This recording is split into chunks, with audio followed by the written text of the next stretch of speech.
Hi guys, मैं नीरज मिश्रा बहुत प्यारा झूमर गीत सुनाने जा रही हूँ शंकर जी का। पूरा सुनिएगा और कमेंट करके बताइएगा ये गीत कैसा लगा। धन्यवाद।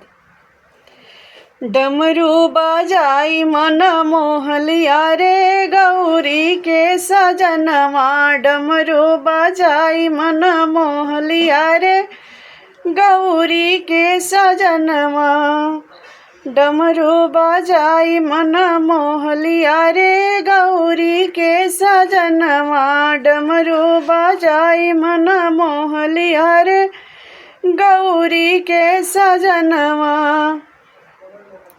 दौड़ल दौड़ल जाली गौरा फूल लोढ़ले आवेली, दौड़ल दौड़ल जाली गौरा फूल लोढ़ले आवेली, लोढ़ल फूल छितराई दिया रे गौरी के सजनवा, लोढ़ल फूल छितराई दिया रे गौरी के सजनवा, डमरू बाजाई मन मोहलिया रे गौरी के सजनवा, डमरू बाजाई मन मोहलिया रे गौरी के सजनवा।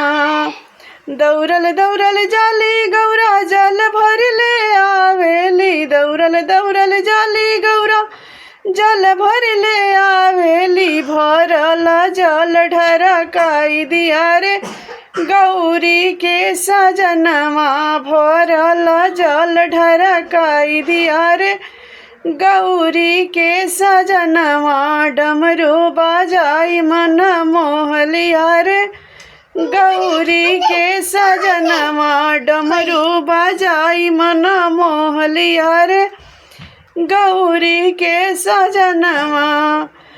दौड़ल दौड़ल जाली गौरा भांग तुर ले आवेली, दौड़ल दौड़ल जाली गौरा भांग तुर ले आवेली, तुरल भांग छितराई दिया रे गौरी के सजनवा, तुरल भांग छितराई दिया रे गौरी के सजनवा, डमरू बाजाई मन मोहलिया रे गौरी के सजनवा, डमरू बाजाई मन मोहलिया रे गौरी के सजनवा।